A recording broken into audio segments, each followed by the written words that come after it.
All right, welcome to PSC Sports Talk. I am Papa E. He is the Maxarelli. What's up, kids? To the ones, the nuns, welcome. We are live from the dungeon at the Ristorante de Frio de Casa. As you can probably hear the boiler going off, it's so hot in here. But we're going to start off with some sad news outside of that. From the world of sports, Raven Berry passed away, and so did Rick Adelman. Yeah, that's crazy. Rick did I- Adelman. Was it I mean, Adelman? Okay. Yeah. Barry was old as piss, but Adelman was pretty young still. Well, I mean, old, but Well, I think Rick was 79. yeah. Raymond Berry, 93, Yep. I believe. So rest in peace and muchos lovos to the familyos. Yep. All right, let's roll into some MLB news along with a hair bit, just a hair bit of NHL. All right, sounds good. Let's do it. You're good with that? I'm great with that. All right. Well, hey, can you guess what Los Angeles Angels of Anaheim, California, Adele, can you guess what he did to mimic Jose Canseco yesterday? Did you take one off the grape? I didn't think anyone else would do it, but he took one off the grape for a home run. Good job, buddy. Hey, at least now people can remember Canseco for who he really was, the home run monster. You know. Well, or the steroid monster, one of the two. I think I said it with home run monster. You know, it's a given with Canseco. He admitted it. But yeah, I guess last night the grape was mushed for a minute. Well, hey, I mean, somebody's got to do it. Hasn't happened, I don't think, since Canseco. I think somebody else took one off the head. Maybe not for a home run, but. So next we have the MLBPA rejects the MLB's owner's salary cap proposal. Players submit their counter offer. I bet the owners reject this one as well. It's still early, and the first one is always just kind of a feeler anyways. They were just probably trying to see where, each side was trying to see where the other one was. Well, last time they actually did a proposal like this with the salary cap, there was no social media. So now, from the way I look at this, is they're both trying to have this negotiation go through social media rather than actually do it at a table. So we'll see. Well, no, I think they're submitting them to themselves, but they are also being released on social media because you're right. Right. The last time a salary cap was 1994. Offered, and we all know what happened then. Yep. In the first few, they're going to be rejected by both sides. Of course. We all know they're doing this to show good faith to the fans, to keep fans showing up this season, because you kind of have to. But at the same time, the players are still steadfast in not wanting a salary cap, and I just don't know how they continue on with a salary cap. You mean without? Yeah, that's what I'm saying. But the problem is, though, the salary cap that was proposed, there's like 6 teams that are still over that salary cap as of right now. Well, it's kind of shocking. I thought more would be over that cap. You would have thought, yeah. But what was there, 12? I thought it was 6. No. Above that have to raise up to the floor. Oh, right. No, there's more than 12. I think it's more than 12 even.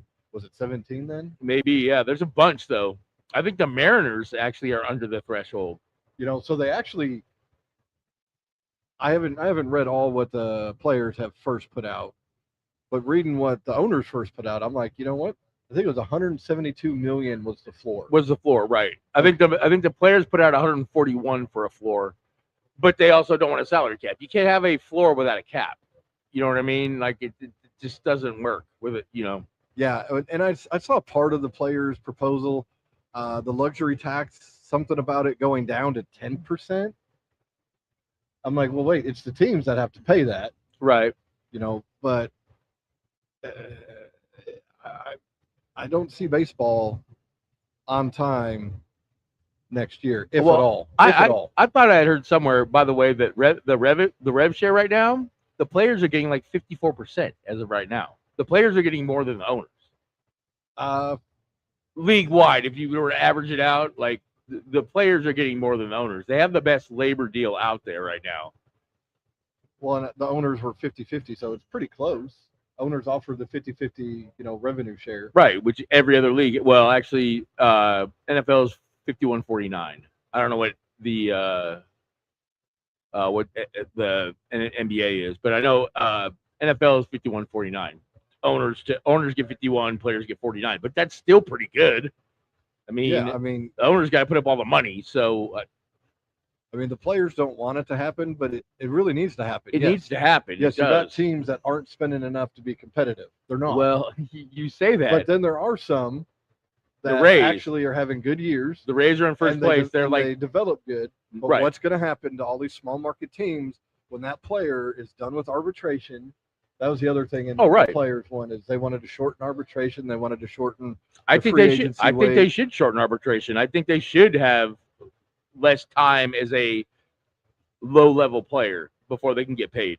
But when these players that are on these low market teams, this is what happens. Paul Skeens is not going to be a Pittsburgh Pirate once his contract comes up. There's no freaking way. Yeah. Unless they raise the floor, and then they might pay it. Well, they'll have to pay somebody to get to that minimum. Right, but the way it's going right now, Paul Skeens is not going to be a Pittsburgh Pirate moving forward. This has happened for a lot of years. Look back at Johnny Damon from the Royals, Giambi from the A's, Garrett Cole from the Pittsburgh Pirates. Let's just start naming Pittsburgh Pirate pitchers. Blake Snell, I think, started with the Devil Rays. Right. I get they need the floor, but if you're going to have the floor, you have to have a cap. You got to have a cap. Yeah, you have to have a cap if you have a floor. Yeah, if you have a floor, you got to have a ceiling. But at the same time, in most places, they could roll out a salary cap, even though there's 6 teams on this, or that are over the overall somewhat proposed cap as of right now. Right. It could be a rolling cap, as in you have 5 years to get below this number. Well, from what I was understanding from reading it, it is actually starting 2027. They'd have to get below the cap. Well, then that's. But I didn't see anything. How can you do that? I don't understand how. I know we don't want to spend a lot of time on baseball here, but I don't know how you can do that. You know what I'm saying? There was no rules, so you can't penalize these teams that have spent money. But I also don't remember seeing anything about the deferred payments. There may have been something in there, but the deferred payments is, how the Dodgers are getting around it. Yeah, exactly. Well, not all of them are deferred. Only Shohei's huge money is deferred. I don't think Mookie's. Snell has some. Oh, does he? So does. I don't think Mookie or Freddie, though. I don't think they have deferred money. No, Freddie hasn't. I think he's still under his contract from the Braves. I think. Who's the guy? He was just with the Cubs, not having a great year this year. Just signed Kyle Tucker. He's got a good deferred amount. Your boy. Oh no, that's Chris. I'm sorry, that's Chris. All right, moving on to some division leaders. The AL East, Tampa Bay leads the Yankees by 1. The AL Central, Cleveland leads the White Sox by 2.5 games. But did you hear?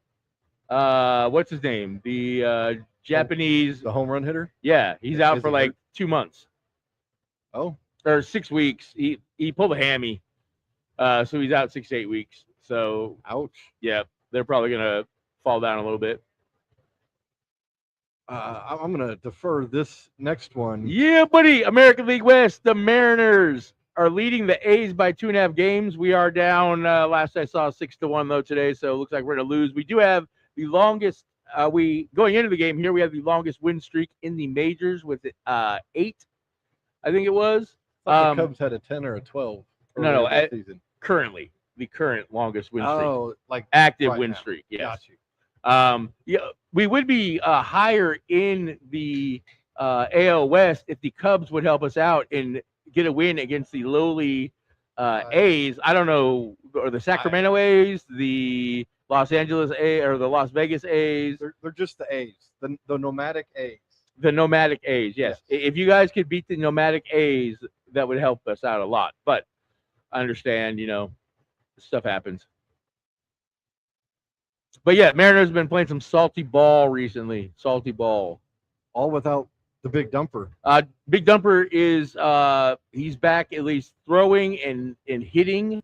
They're talking about. Wait. Like hitting off a tee?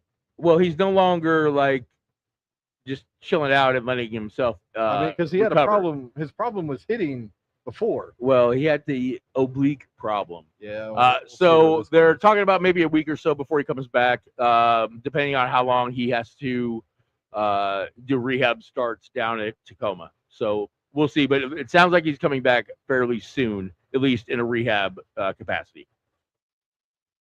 All right, the NL East, Atlanta, they still lead Philadelphia. They've gained a game since last week. They're up 9.5.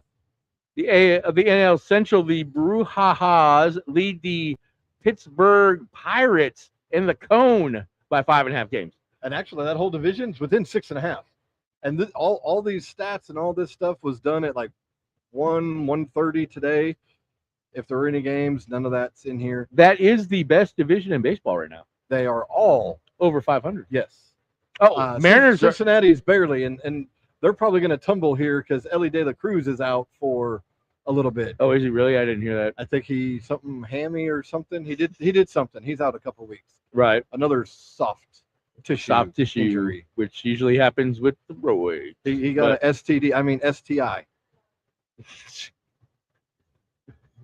And the NL West, the Dodgers lead the Padres by 6 games. They're starting to flex their muscles.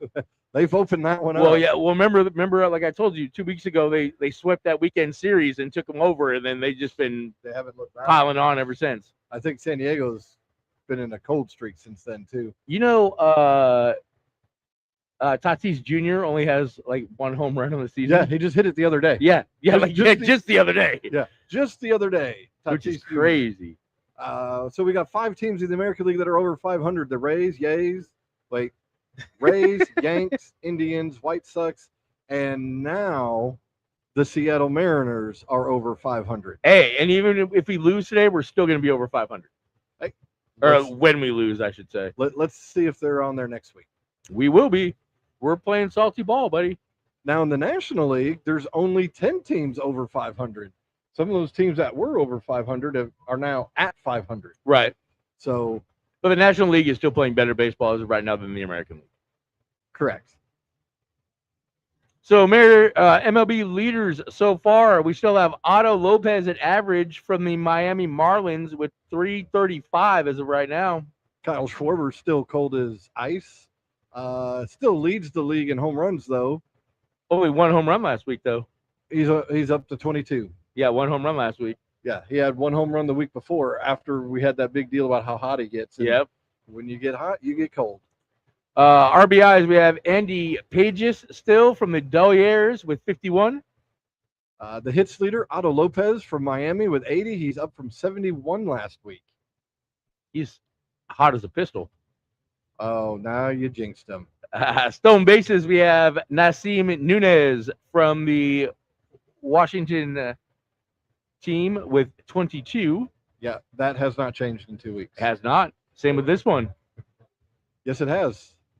This one is a different for ERA leader. It's not Schittler. Well, no, we're not on that one. We're at Aaron Ashby. Sorry. Sorry. Go ahead, sir. Well, I'll take it then. Aaron Ashby wins with 9. From the Brujas. From the Brujas, yes. ERA is not Schittler. How do you not like saying that name? Schittler. Exactly. Schittler is Christopher Sanchez, who did not give up a run all last month.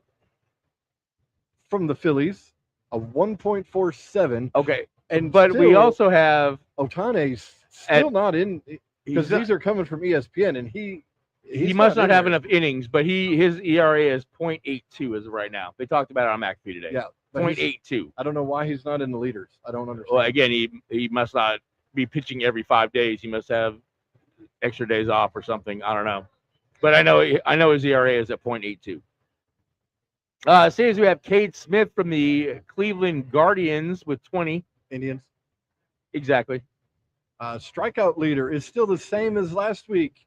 The Miz. Jacob Mizorowski from the Brujas. 108, up from 100 last week as the most strikeouts. The kid's a stud. All right, so now we go to the NHL Stanley Cup Finals. The Vegas Knights lead the Carolina Hurricanes. Hurricanes 1-0 after a great game one. Vegas got down early, and then it turned into a shootout. I mean, a great game. 5-4 final. 5-4 final.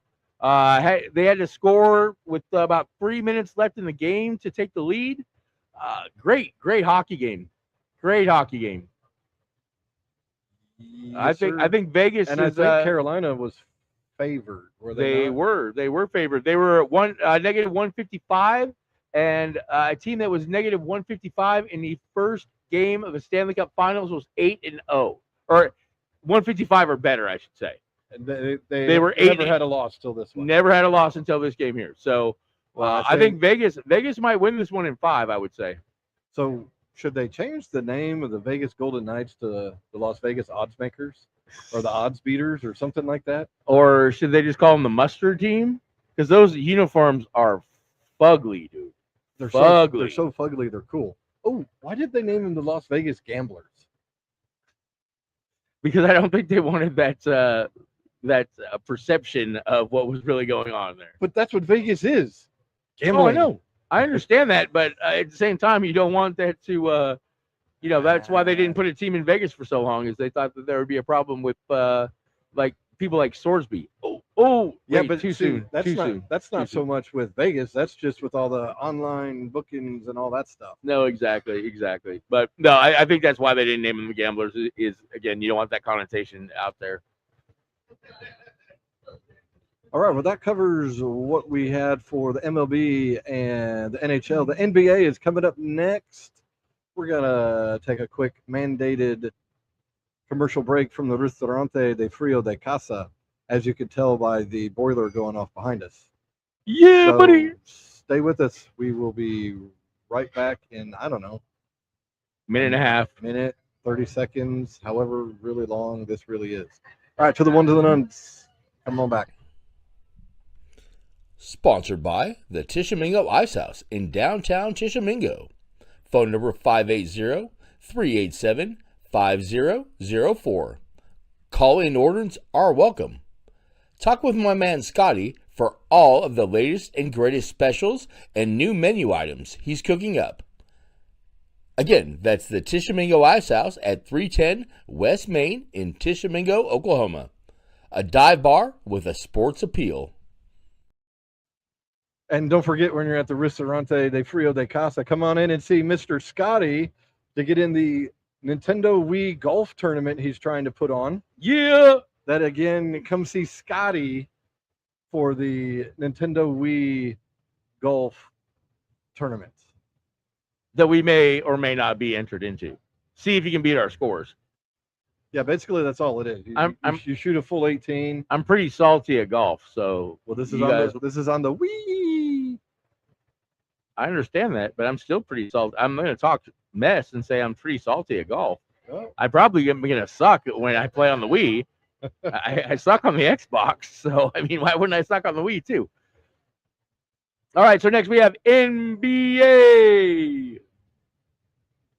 We have game 1 of the playoffs tonight. The New York Knickerbockers. Oh, we're going to go there first? Okay. Sorry, I was just trying to wing it. It was going too slow.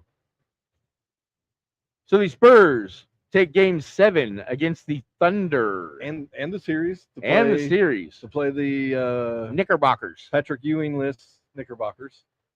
The Big Body Brunson and the Knickerbockers. But we gotta have to cover some of this. No. Thunder Spurs. I know. I agree. I just didn't know what your order of operation was here. Yeah, I jumped the gun. Finals, then finals. I jumped the gun. My bad. I just figured the conference finals was going to be much more talk than these finals. But oh yeah, it's going to be. So game 7 was we watched the game. Pretty pathetic. By the hometown Thunder. I wouldn't say lots of it was pathetic, but some of it was still a good game. It was a good game. It still was a good game. SGA played his balls off. He sweated his balls off. Yeah, he did, because he played like the whole damn game. No, he played well. It definitely showed in game 4 that Wemby you can get him to foul because they had 5 fouls on him with like 9 minutes to go in the fourth, and then they stopped going after him. Why? I don't know. I hope the Knicks saw it. You know, the Knicks were watching because they were going to play the winner of this. Of course. I think the Knicks are the type of team that are going to be like, you know what, we're going to try it. We're going to try it. But SGA, he needed some help. Caruso was trying everything he could, but he got the wrist injury in the middle of the game. I never heard what that was. It was a sprain or what it was. But he stayed in the game too. They were trying to get him out. He was like, he kept holding the wrist. He's trying to shoot. Cason Wallace was shooting. He was trying. Chet Holmgren. Who? Chet Holmgren took 2 shots the whole game. Who? I know. 2 shots. And I hate the whole game. I hate to bag on my man because he is probably my favorite Thunder player. Or let me rephrase that. Going into the series, he was probably my favorite Thunder player. Gonzaga guy. But that boy disappeared in the whole series, let alone game 7 where you shoot 2 shots. Bro, you're standing out of the 3-point line. It's not like Wemby is going to be out there to block your shot.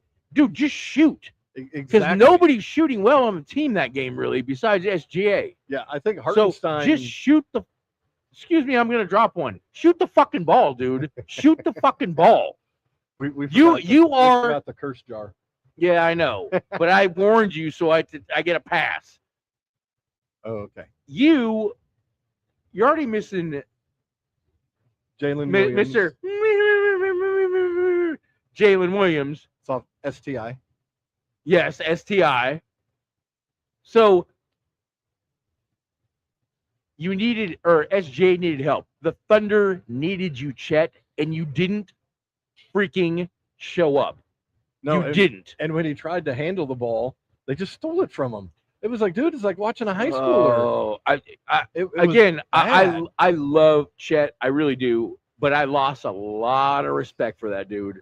And I lost a lot of respect for him, man. We talked a lot about, J-Dub probably being gone, but word around everywhere right now is Chet's gone.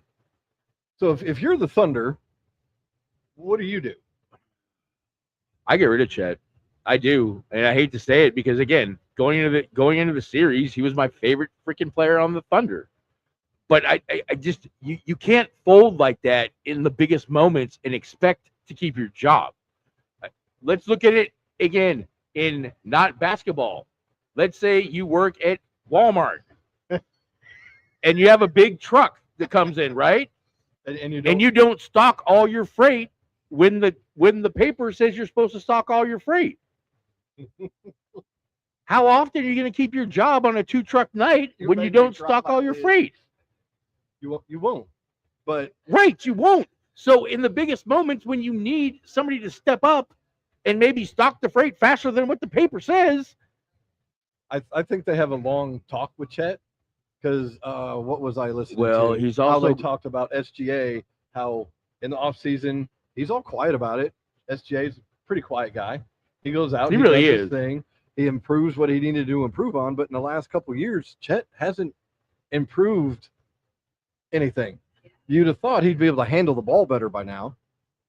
Usually he does, though. I say Chet. But at the same time, if you looked at him before every game, he looked scared. Yeah, he's scared of Wemby. Before every game, he looked scared. Now, I know he kind of has that dumbass look on his face all the time anyways. But he just, man, I'm so disappointed in him. I really am. So was it all Chet's fault? No, it wasn't all Chet's fault. I would say Game 7 was mostly Chet. Right.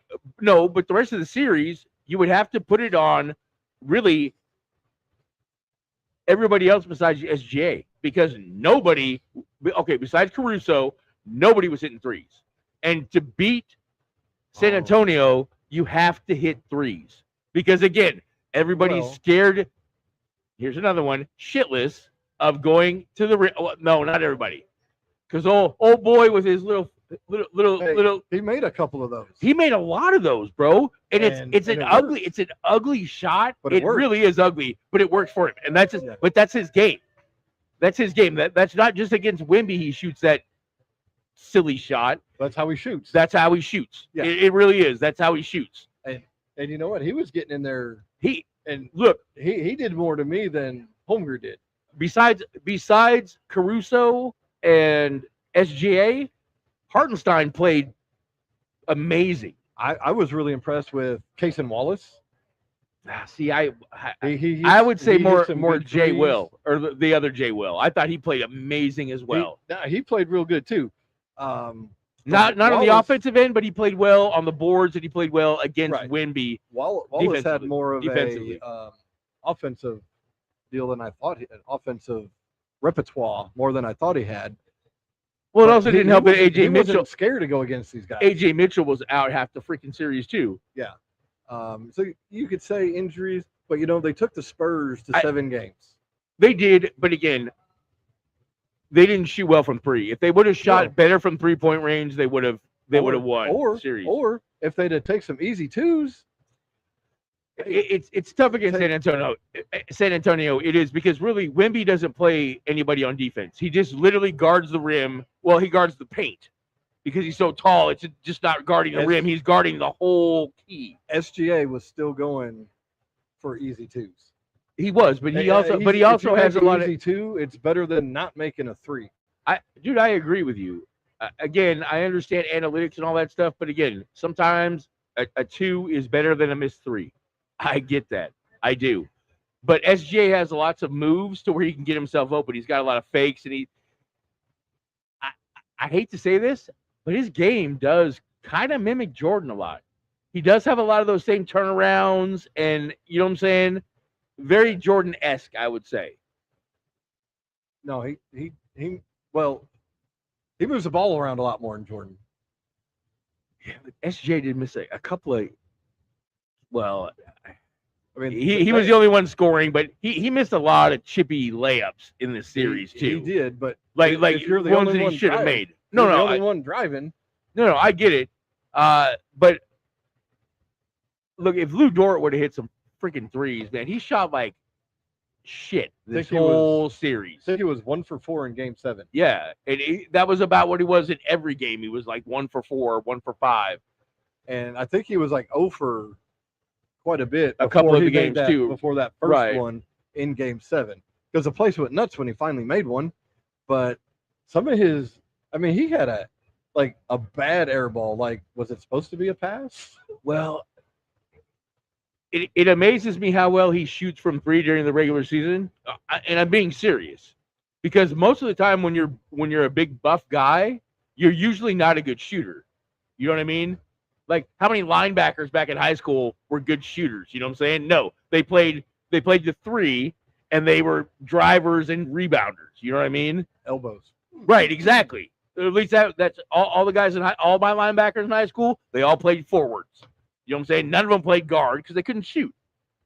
So another scenario for the Thunder is, and I was reading this, is trading J-Dub to the Cavaliers for Evan Mobley. Evan Mobley. I guess he's a taller guy, great defender. And then And apparently who is this? Jay Will? J-Dub, the STI.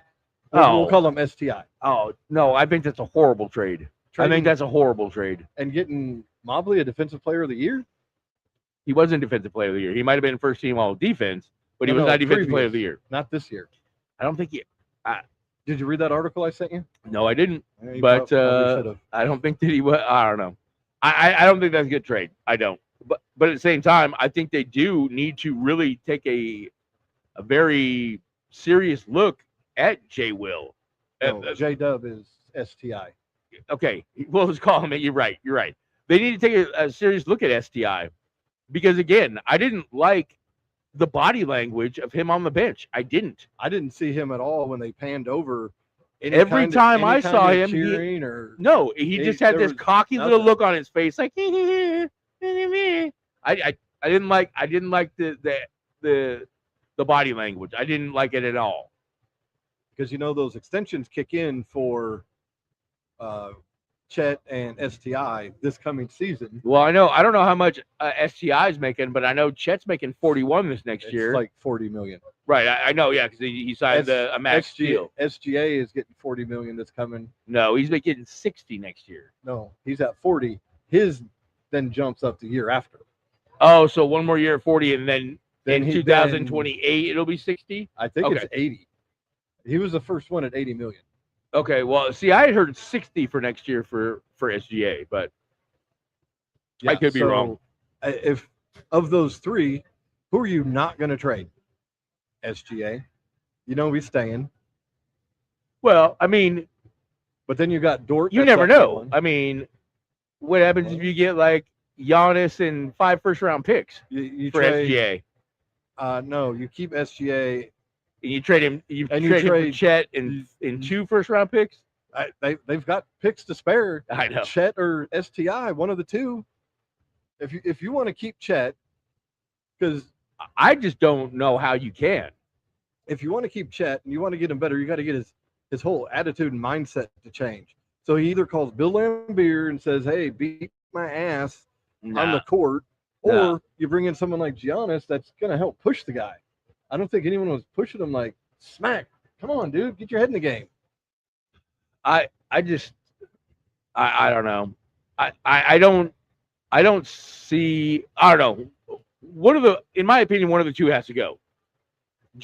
STI or Chet has to go, and you got to get another. But you have to get another all-star player for them. You can't just get a role player for those guys and a Well, couple picks. No, There's no. I think or there's Giannis. I like the Giannis one. I like Giannis too. I don't think Mobley's very good. I just don't. Read that article I sent you after the show. I can, but it's not going to make me like Mobley anymore. He's a decent fit for what they're needing, and apparently they've been wanting him for a couple years. Sam Presti has been.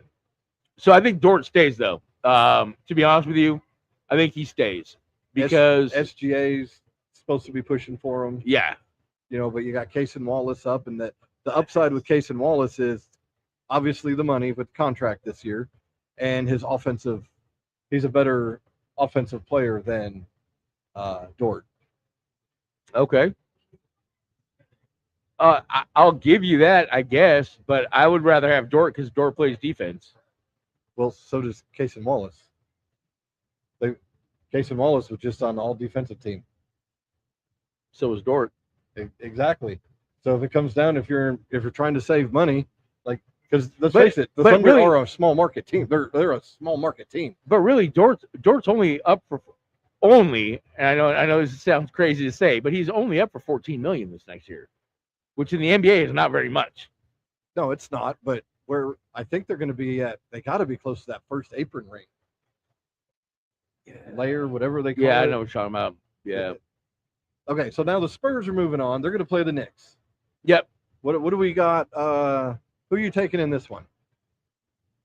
Oh, Spurs in 6. I think it's going to be Spurs in 5. The Spurs, I think, are going to win this, but I do think the Knickerbockers that are without Patrick Ewing are going to really offensively, on their offensive end, test Wemby, attack that rim more, Well, try to get him to foul out. we will see in about 2 hours. Yeah, that's right. Yeah, the game is tonight. It says 7 o'clock, but No, 7:30.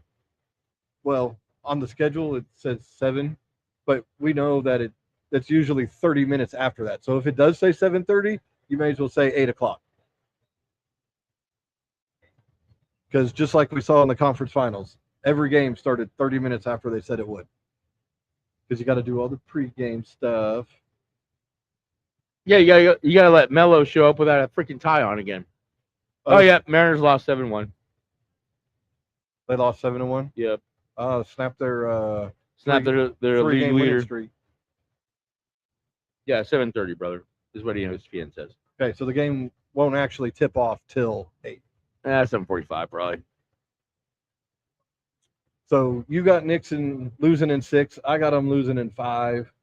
This really, I didn't think Wemby would be ready yet. I think a lot of people were the same way. Well, we'll see though, because the Knicks do have a lot of playoff experience. Maybe not finals experience, but they do have a lot of playoff experience. And I wonder how many times those guys have played Wemby. And they've been whooping that ass all playoffs. They have been. They're about to be seriously tested. No, exactly.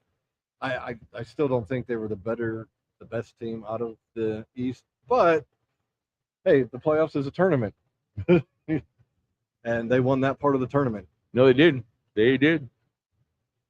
All right, so other NBA news.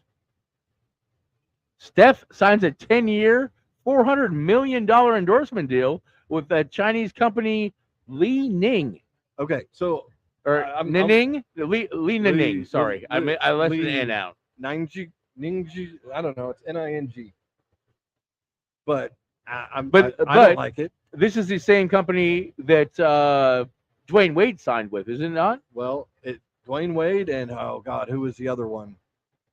There was Starberry, maybe? Maybe no, Starberry? No, I want to say he's still playing or just got done playing. I remember you said it the other day. Was it Jimmy Butler? It was Butler. I don't like they're signing an endorsement. I understand he's taking the money. It's 10 years. He won't be playing. And it's $400 million, bro. That's a lot of cheese. And from what we were talking about reading that article, they're going to build him stores. Yeah. They're going to build him standalone stores to sell his shoes. I mean, there's no denying that these are made in China. I mean, we all know Nikes are made. We all know they're all made in China. Well, I think Nikes are made in Taiwan, actually. Just saying. Okay. All right. Same thing. Close enough, but I just don't like signing with the Chinese. But I really think, though, this is the Nike of China, though. Like, it really is. Like, this is like the premier athletic brand of China. I don't like that he signed with a Chinese company either, bro. I really don't. But, hey, again, how can you... Money talks. Right. And is Steph really going to play even 10 more years? No. I mean, let's be honest. Steph ain't playing 10 more years. He'll probably play 2 more years, but then for 8 more years, he's going to be in. He'll probably be over in China, making appearances and having to show up at his stores. They're going to build for him. Oh, those stores are going to be built in the U.S. Right. Yeah. And I'm being honest. I just hope that these are good athletic shoes, because you remember when Steph first came into the NBA, he signed with Under Armour, who didn't have any other basketball players. No, he had another deal first. I thought it was Under Armour. He had another deal first. Oh, but it was when he went to Under Armour that he started having ankle injuries. No, though. He went to Under Armour and stopped having the ankle injuries. I thought it was the other way around. He had another deal first. His deal with Under Armour just ended, and he signed with this company. Yeah, because he was having all those ankle injuries. I thought it was because Under Armour didn't have any other NBA athletes, so their shoes were shit. Is what I'm getting at. Yeah, he was with. They just didn't have. Switched. They didn't have good. Oh, maybe it was. Okay, never mind. All right. Yeah. I'm thinking of somebody else. I think also in this whole thing. I think I'm twisting it up a little bit. Okay, we also have the Dallas Mavericks are mulling a basketball-only stadium away from downtown Dallas. Do they share with the Stars? With the Stars? Okay, I didn't know that. Okay, they have a preliminary agreement. That's a small basketball arena. That Stars arena was not very big. Well, I think hockey ice is bigger than a basketball court. Maybe. So, but still, that's not a. But I'm just saying, there's not a lot of like upper decks or anything there. That was a very small arena, very intimate though. I did enjoy it a lot, but what, probably 17,000 for each one, maybe. Maybe, yeah. They have the preliminary agreement. I forgot what suburb it is. It's right outside of Dallas. You may as well say it's Dallas. For after the 2031 season, which if they do it then, the Mavs would be celebrating 50 years in Dallas and actually NBA existence. I thought they came out later. I didn't realize they came out in 1980, I believe it was when they popped into existence. I don't remember. I wasn't following the NBA until about 84, probably.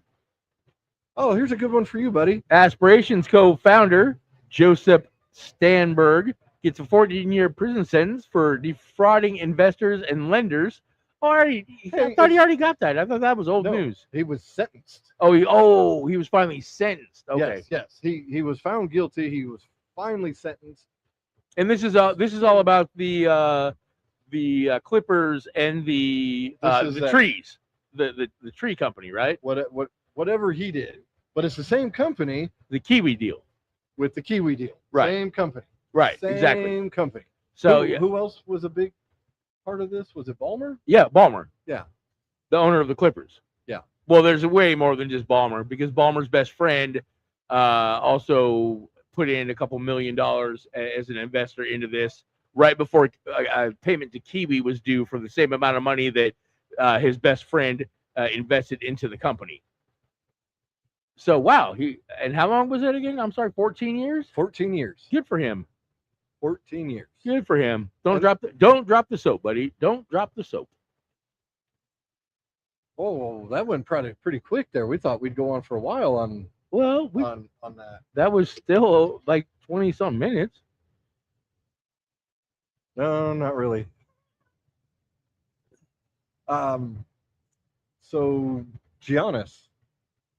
Yeah, Well, you think he resigns, or you think he's at the age where he says I'm out? He's not gonna he will not be back with Milwaukee next year. Yeah, I don't think so either. I think Milwaukee's realized, hey, we could still make money as a small market team and not pay. Now granted, Giannis is, a generational talent, because he really is. Wasn't he the Greek freak? He is a Greek freak, yes. And he won them a title. And he got him a title. So you know what?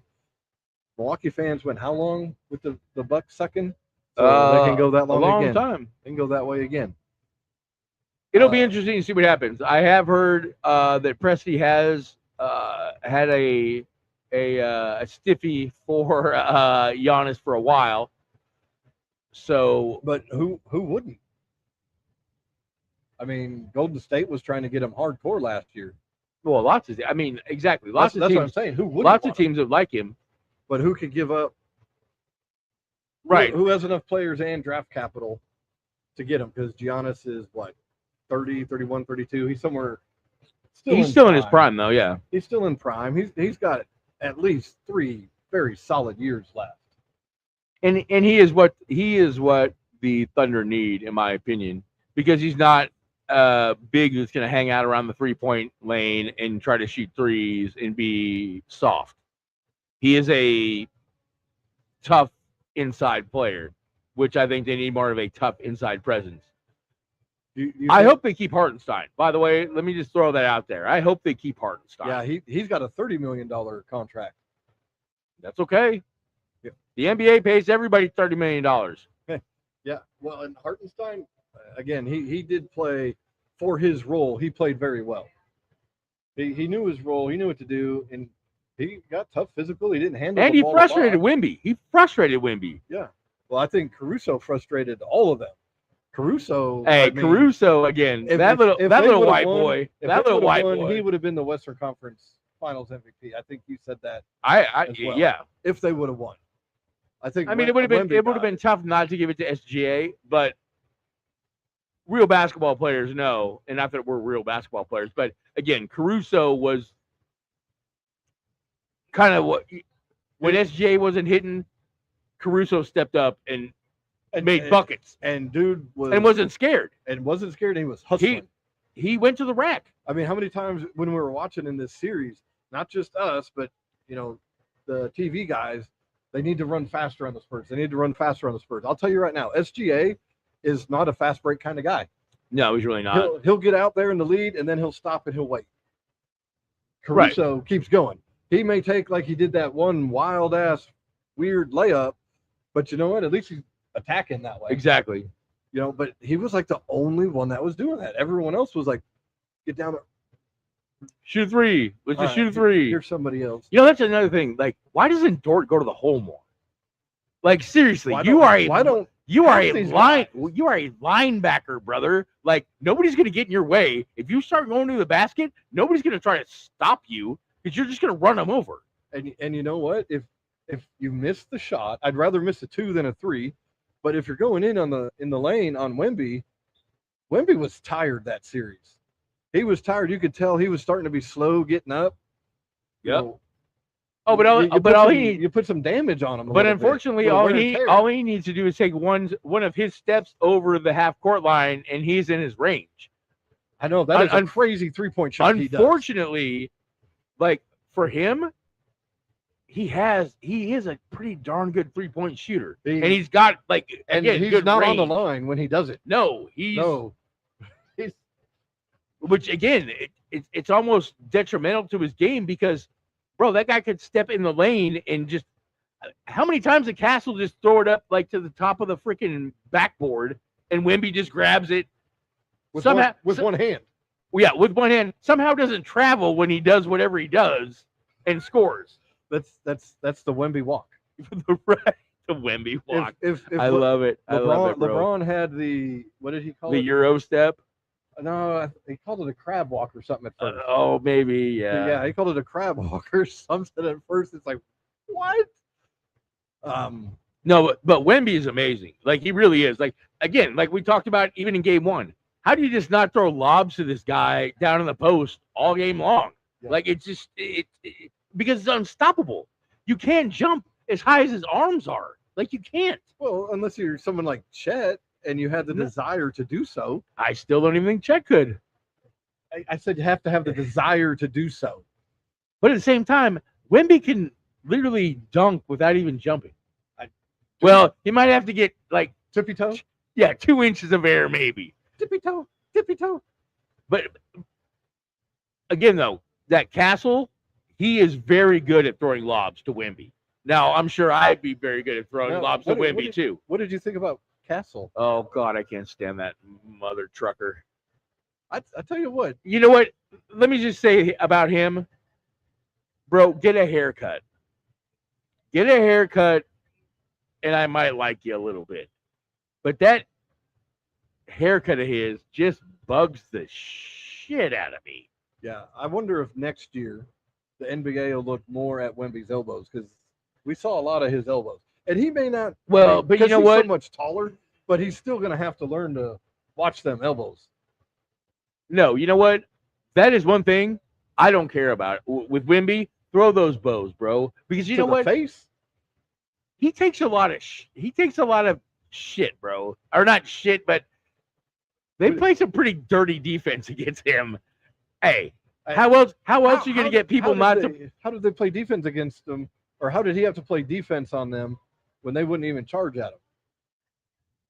No, I'm just talking about I don't know.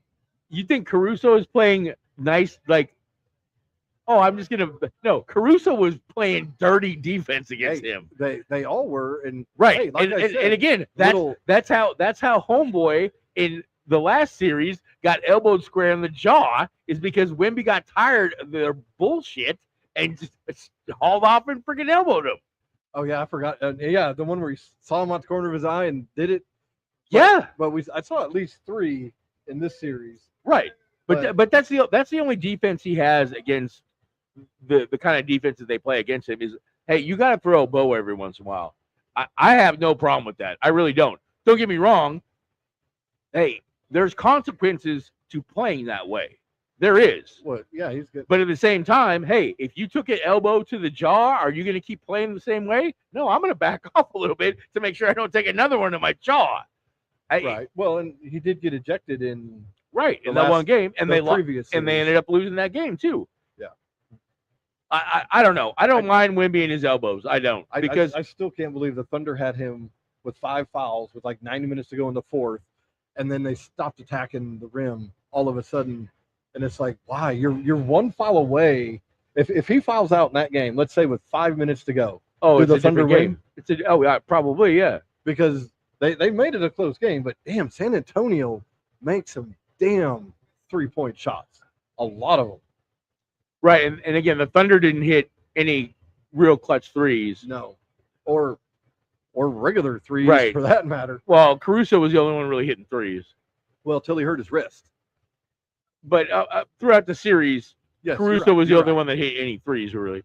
You know, SGA would hit a couple here and there, but his game is. But he didn't shoot a lot of threes, though, really. His game is, hey, I'm gonna go to elbow. I'll make a move. I'm gonna take it easy. Right, I'm gonna take a turnaround jumper. I'll take an easy 2 and maybe an and 1. Oh, a lot of and ones, bro.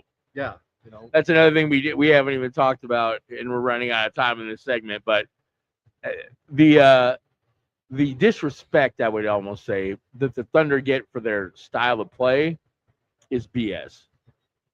Elaborate, sir. Elaborate. Enlighten me and the ones of the nuns. They're foul merchants, is what they're being called. Is they're foul merchants. Okay. The NBA is a flopping league. Period. Period. Yeah, they are. It's hard. I guess from what I've heard is when you're live at the games, it's much harder to see these flops because again, when you're watching at home, they can slow it down into milliseconds. Let me right, turn it down super slow-mo, and you can see that these guys are flopping. Live, it's much different. It doesn't look like they're flopping as bad. Would a good sign for a flop be is as you're falling? Would it be seeing the guy flopping, going? I mean, maybe. Falling? SGA is just good at drawing fouls. So, but you know what? Jordan shot more foul shots in the playoffs than SGA did. Let's just say that. So you want to call SGA a foul merchant? Okay, fine. Hey, take that. So is freaking Jordan. Well, so were a lot of players. When you are the MVP of the league, you're gonna get calls when you go to the basket and you get knocked down. But you're gonna get the call a lot of the time. How many people back then? Because where did the and 1 come from?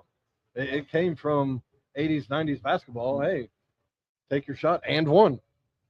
Well, you get fouled and you make the basket. I mean, that's where it came from. I like how they bring a little bit of that in, but they got to get so much better on which threes they're going to shoot, when they're going to shoot them, and not panic. Or, hey, make it. Well, exactly. I don't know what they shot for the series, but it wasn't good enough. It just wasn't, especially against the Spurs. Again, yeah, SGA needed if someone else could have scored 20 points. Somebody else, exactly. Someone else comes in and gets 20 points. Well, Chet. Game 1, Caruso had 30-something, and they win. You know what I mean? Mm-hmm. Yep. But yeah, Chet just disappeared, man. And you were a third-team All-NBA. You are one of the 15 best players in the world. And hey, bro, I don't care if you miss. Just shoot the ball. Yeah. Show me that you are not scared to score. He averaged 18 points a game, something like that during the regular season. Yeah, something like that. I mean, but again, you're one of the 15 best players in the world, and you're taller than almost everyone else but Wemby. Yeah. Hey, you know what? Take Hartenstein out. Say, hey, Hartenstein, show me your little fairy shot. You know, hey, if Wemby, hey, I like it. I like that shot, especially against Wemby. No, I'm just saying when Jordan was getting beat down by the Pistons, what did he do? He got bigger and stronger, and he adapted. Chet's got to do that. Well, they've been talking about that. Chet is up in here. No, yeah, Chet's in his own head. Yes, he definitely is. And you can just tell by the look on his face. But at the same time, they've been talking about Chet needing to gain weight since he came out of college, and he really hasn't put on that much weight since he left Gonzaga. No, he really hasn't. Wemby, you could tell in 3 years, has put weight on each year. Right. I mean, obviously this year is the biggest because his first year came out. I was like, man, that's just he's still pretty freaking skinny, though. He is, but he's bigger than he was his rookie year. No, he definitely is. Whereas Chet, you can see the damn point in his elbows. When they're like this. It pains me, bro. It does, because, again, like I said, he was my favorite freaking Thunder player. I've been saying since I moved here, I need to buy me a Chet jersey, bro. I need to buy me. You're gonna buy me one now? You're gonna buy one now? No, I'm not. I'm gonna buy me a Lou Dort jersey. Well, wait to see if he stays, because they'll definitely have some changes this year, and they're gonna make a lot of changes. I bet. I'll get me a Caruso jersey. F that, man. I bet there's one of these big name guys is probably gonna get traded. I would think so, especially since you've talked all this about this guy that hasn't played yet that they drafted in the first round. That's supposed to be the shizzle of Topic. Yeah, he hasn't really even given a chance, but he's not a big,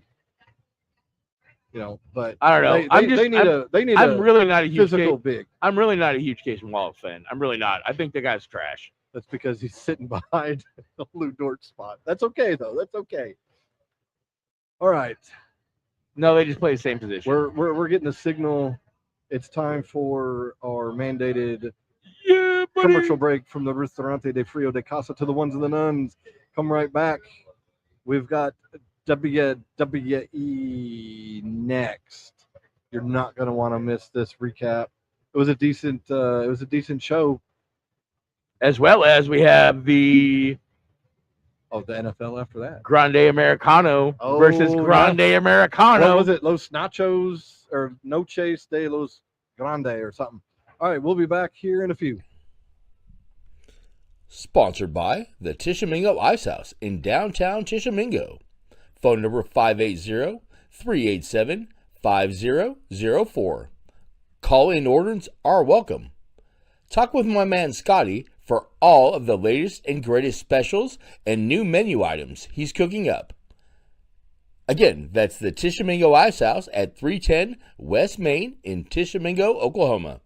A dive bar with a sports appeal. Sponsored by the Ice House in downtown Tishomingo. Come by Friday nights to dance and sing the night away with DJ Sierra for Sierra Oki from 9 to close. Who do you love to sing? Is it Guns N' Roses, You Could Be Mine? Or is it Johnny Gill, My?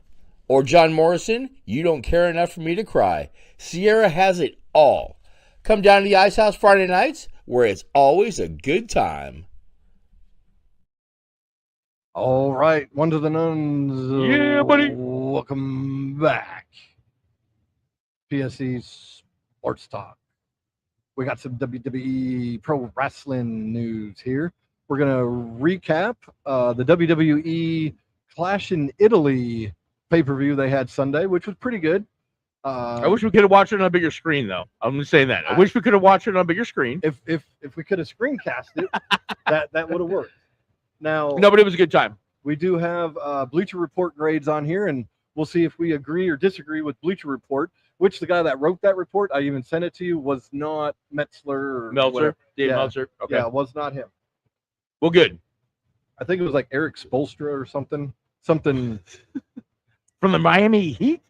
I don't know. It wasn't Metzler, whatever his name is. Meltzer. Okay, so it opened up with a pretty good one. I thought so. Cody Rhodes versus Gunther. Cody Rhodes defeated Gunther, and Bleacher Report gives this match a B grade. I'd give it a B. I'm leaning B minus, C plus, because it could have been Right. I don't know if they just didn't give them enough time. I mean, it was just okay. I just, again, as I've mentioned before on the podcast, I'm not a huge Gunther fan. See, I I like think his, Gunther, I think but they made him look pretty weak in this. they did. After they make him look so strong and retiring these guys. Right. But again, I just don't think that his move set is very good. Well, it's a limited move set, It is. but he's supposed to be the tough guy. Blah blah blah. No, I get why he has a limited move set, because again, you're right. He is almost like a giant type. Well, he used to be a giant. He used to be a big old fat guy. No, but that's what I'm saying. He has like a giant type of move set, or a just a giant, as in, I'm just gonna kick and chops, and I'm just gonna beat you up, and then I'm gonna get you in the sleeper hold. I like his sleeper hold style. I do. Taking it a little back old school. Hey, slow the match down a little bit. Oh, don't get me wrong. And that was most of this match. Right. I mean, and Cody needs a new finisher. I don't I like like the Cody Cutter. I like the Cody Cutter. I just don't like the Crossroads. Crossroads is the one. Yeah, I don't like the Crossroads. I don't like the Crossroads. The Cody Cutter's a lot better. Yeah, the Cody Cutter's good. But Cody wins, and I'm happy about that. I'd rather see Cody with the belt than Gunther. Yep. Could be match of the night. Rhea. Oh, what? Rhea Ripley. Oh, I'm sorry. No, this isn't the match of the night. I'm sorry. Rhea Ripley does defeat Jade Cargill to retain the belt. I don't know why they give this one a B plus and they only give the last one a B. This one was, from what we saw, was pretty good. But decent. At the end, Rhea could not hardly lift. I don't know if Rhea's hurt or she's lost that much muscle mass, she could hardly lift Cargill. I just don't like. Again, it kind of goes to, and it's not just a mark thing. I just don't think Jade Cargill is very good. Look. She looks like a great wrestler. She does. She has the look, but she has the look. She just doesn't have the. And they probably the put her with Rhea to make her look like she's having a better match. But you're right. Rhea has lost, I think, almost too much weight now. Yeah, and it's like she don't have that strength. Right. I mean, because Cargill's not super huge. It's not like Nia Jax. Oh God, let's not. I'm glad they're not on the pay-per-view. Glad they're not on this pay-per-view. But a good match though. It was for the most part a good match. You agree with the B+? If we're giving the last one a B, I don't agree with the B+ now. Yeah, I would say this was probably B-. Right. I think the last match was better than this one, to be honest. But all right, the next match of the night was Brock Lesnar versus. How does it go? You're standing. Let's go. Oba. I'm gonna let you keep going for the 50-yard strut. I'm just kidding. We're not really gonna do Please that. don't. I'm too white for that. This match was pretty good. I don't. They were building Oba up so big. Okay, And to make him lose, because by the way, Brock Lesnar defeated Oba after 7 F5s. But here's the part that sucked for me: is you put him through the table, right? He F5'd him through the English announce table, and he's down for a couple of minutes, and then he stood right up, sold it like a champ. Walks into the ring. I don't like this though. You have a 10 count. Okay, the rules of wrestling are. It is a 10 count. The count starts when they get out of the ring, not when Brock Lesnar rolls back into the ring. He didn't even start then. Right, that's what I'm saying. Like, again, can we just get some rules to wrestling? Like when we talking about in AEW, can we get some tag team rules? The rules, you have to tag your brother in before you can double team somebody. You can't just double team whenever you feel like double teaming. Well, that's AEW. I'm just saying. But when they did that and he gets in the ring. Yeah, sold it like a champ, though. I do appreciate that he sold it like a champ. And so he's looking like Oba, the one they've been building up, and then takes an F5 and it's done. But he had to get a couple of his moves in too, because remember Brock was all scared and he got to do his running uppercut he got like, side. He got like 3 or 4 moves, but then all of a sudden here's just an F5 out of nowhere, and he's which done again after that goes back to what is a finishing move anymore. Let's get back to making a finishing move a finishing move. Steal your opponent's finishing move and kick out of that because you can't do it as well. And a lot of wrestlers usually would have a finishing move and a setup move. Right, exactly. You know what? Kick out of the setup moves. Right. Save your finishing move. Right, exactly. But again, I don't agree with this being a B. If we're especially considering what you've given the other 2 matches, this is the worst one of the 3 that we've gone through so far. So what would you say? I would say a C-. C-? I would say C+. He took 7 F. Okay. Besides an F5, what move did Brock Lesnar do?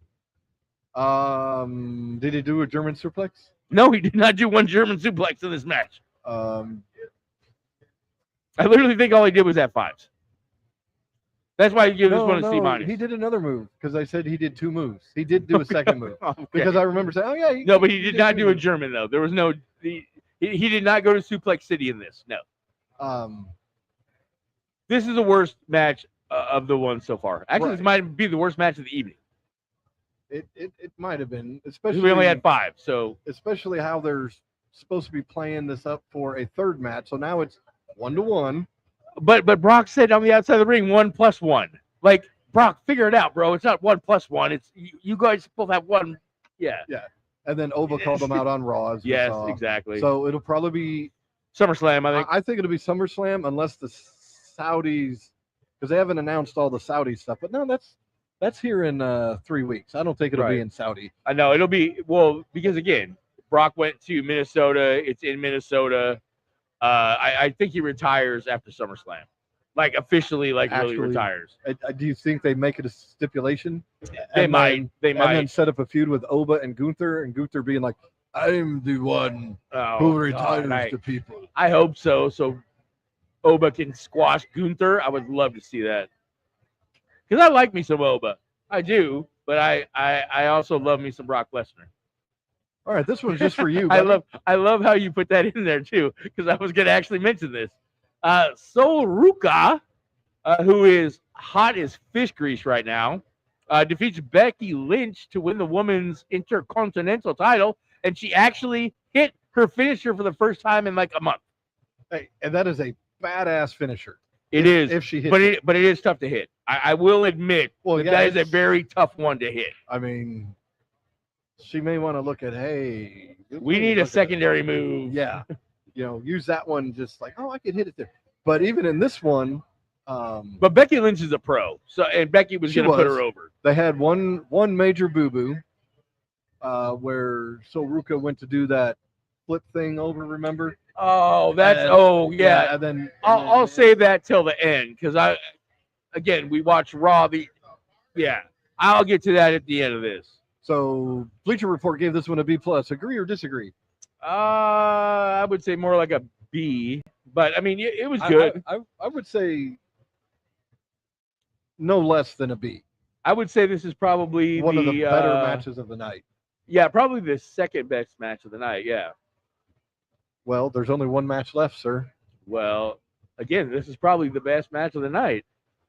So Roman Reigns faced off against Jacob, the Samoan werewolf, which I thought if you're a werewolf, you're a werewolf. Anyway, in a tribal combat, which to the ones and the nuns, tribal combat it's just a no disqualification match. That's all it is. And Roman defeated him to retain his belt. Bleacher Report gives this a B+. I would agree with that. This was a dang good match, especially for a Roman match. Because I really don't appreciate Roman Reigns like you do. Oh, I'm not a big Roman fan. I hate how they're taking him back to exactly how he was before. But at least he's showing up in wrestling a little more. He is showing up in wrestling more, but he only has like 4 moves. And that's what I don't like about him. And again, especially like when you hit 5 Superman punches and they kick out of him. But and then you hit your his finisher. What is it? Wait, his finisher's a spear. Right? Oh, it's the bad breath is the finisher. I get you. The what? The bad breath that gets you from across the ring. Bad breath. No, he used a toolbox in this. They used all kinds of stuff. No. This was a good match. But here's one thing that I heard on a podcast that I somewhat agree with. I don't like how the Tongan death grip now is really just, it's not a finisher. It's just a rest move. They're just using it as a rest move. It's not a finisher like it's supposed to be, like it was with this old man. It's just a rest hold. It's just like you're putting on the old headlock. We missed some good headlocks. Yeah. All right, so before we get to this one, because they didn't miss any of these, from WWE to AEW to any wrestling anymore, I'm tired of these guys jumping over the top rope and doing a flippy-do and landing on their feet and pretending like they're hitting somebody. Well, it is pretend, but they don't even touch them. They don't even touch them. Not even close. About the last 7 flippy-doos I've seen, nobody's touched anybody. Can we at least go back to where you just do a flying cross body over the top rope and you get caught? I would rather see him go over the top rope any day instead of through the middle rope. I agree with you there, but okay, here's what I'll say to that. At least it looks more realistic when you go through the middle rope because you're at least going to hit him. Yeah, you don't have to do the cartwheel flip thing. You could just jump over the top rope. That's what I'm saying. And just get caught. Again, these guys are doing flips and they're landing on their feet and they're not even hitting them. They're not even coming close to hitting them. It looks like shit. Yeah, it's not a good look. It's not. And it's not. And again, it's not just one wrestler. It's pretty much anybody that goes over the top rope now. You're not even doing a move. You're just doing a flip and you're laying on your feet. Hey, that's a pretty good segue into the land of flippy-doos. But they didn't do a lot of flippy-doos in this, though. No, they didn't. That's why I said it before this, because, again, they didn't do any flippy-doos. This might be the best match of the year so far. A very good match. So, to the ones of the nuns, what we're talking about is AAA had a match. Which is what? What does AAA stand for? Do you know? I really don't off the top of my head. I don't know. I don't know. It's probably something in Spanish because it's a Mexican deal. I'm being serious. I don't know. But AAA out of Mexico. Yeah, they had a the Noche de los Grandes. It is a mask versus mask match. For those that aren't following, we'll just tell a little backstory. So this all of a sudden this El Grande Americano showed up with American colored tights and a mask, and then the guy that played him got hurt, like a luchador. Yeah, a Kurt Angle luchador. Yeah, is really what it was. A Kurt Angle luchador. It's more like a Chad Gable luchador, but you know. Well, but okay. See, I didn't know Chad Gable, but a lot of his moves were Kurt Angle moves that I saw. So the ankle lock, yeah, the throwing suplexes. So he got hurt, and then all of a sudden, there's another Grande Americano, which had not even the same body type at all. Not even the same height. Totally different guys. One guy's short and buff, the other guy's tall and skinny. Right. So when the first El Grande comes back, he's so we'll call the original OG. We'll go OG and we'll go Grande. How about that? Just for the sake OG of comes back, which is Chad Gable, by the way. Well, I was gonna. Okay, spoiler. sorry. So the OG comes back, and they're in AAA. They're doing this feud down there on who's who, and who was the supposed Mexican to be right. Fans hated the OG Americano. They love the Grande Americano. They love the taller, skinnier one. Which is crazy because I think Chad Gable, or OG, he started the thing. He started it, and he's just he just got a hurt. better wrestler, in my opinion, though. Well, no, they're both very good wrestlers.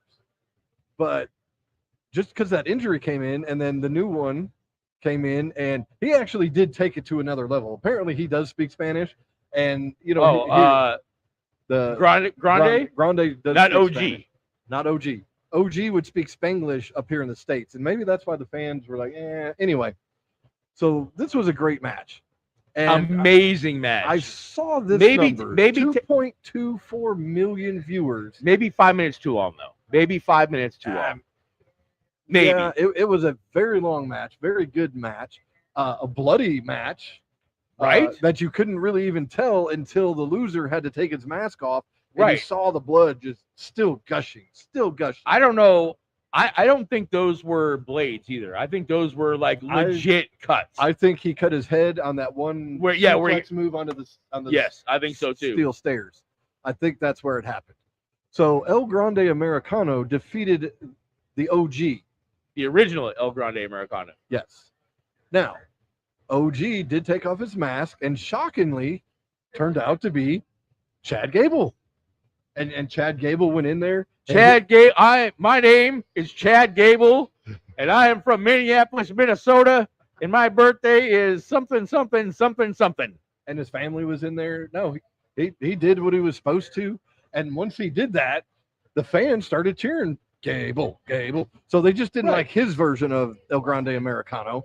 They liked the other guys, who I'm not gonna say his name, but everyone that's following wrestling pretty much knows who it is. Hey, he shouldn't be making out in elevators, is all I'm going to say. No, I'm saying the man has earned the right to make out in elevators, because if you try to say something to it, you're going to get your ass beat. He's going to whip your ass. But you know. So what grade are you giving this match? Oh, at least the A minus, at least, if not an A. I'm saying a solid A. Solid A. But you know, by the way, that is his old lady, by the way. The one that was in the front row. That is the one he was making out with in the and just like that guy had his, Gable brought his family in. And she had a ticket. Well, yeah, she stole that from somebody. Because we're sold out. How'd she get a ticket? Yeah, we're sold out. How did you get that? But very good match. They almost had a couple incidents where the masks came off early. Exactly, but I guess from what I understand, trying to tear a mask off in Lucha Libre happens a lot. Like Gable's like having it ripped off. That is very common in Lucha Libre. No, they literally tore the mask. No, that's what I'm saying. That's very, very common in Lucha Libre. Taking it off. No, like tearing it like that to try to get it off, but not going from the chin to take it off, but trying to rip it off. I guess that happens in Lucha Libre A lot. Oh, and they had the Exotico wrestler. Remember when we were like, who the hell is that? But we didn't say hell. Remember the cross-dressing person that showed up? Oh, Pimpa Yeah, or Pimpy. yeah. Pimpy showed up because we were like, who the hell? Yeah, I again, we aren't very versed in the lucha libre scene. I guess we didn't know that there's cross-dressing lucha libre wrestlers. And the crowd loves him. Yeah, loves Pimpy. But I will say I liked the presentation of that better than I liked Raw. Oh, Raw looks just very dark now. This one, I mean, the ring was bright. You know, they had different colored ropes, and the fans were into it, bro. From start to from finish. start. Oh, and let's talk about that The too. entrances. The entrances, yeah. Lucha or the what are they? Mariachi bands playing. Yep, they had because each one had about a Different. 5-minute entrance. And different mariachi bands with both of them. I thought, again, everything about this was great. Except, well, the only thing that wasn't great about it is we watched it after Raw, and it was about 10:30 by the time it was over. Yeah, and we were both, or at least I was dead tired. Yeah, it was time for bed. I didn't realize the actual match was going to be 30 minutes. Well, it was a 30-minute match with 15 minutes of entrance, and you stayed up for because I already heard about the post. Oh yeah, I watched the post stuff. That was only about 5 more minutes or so. But no, very, very excellent. Everything about it was good. Excellent. And again, I know you know, but maybe the ones of the nuns don't know this. The booker for AAA is The Undertaker. I did not know this. I did not.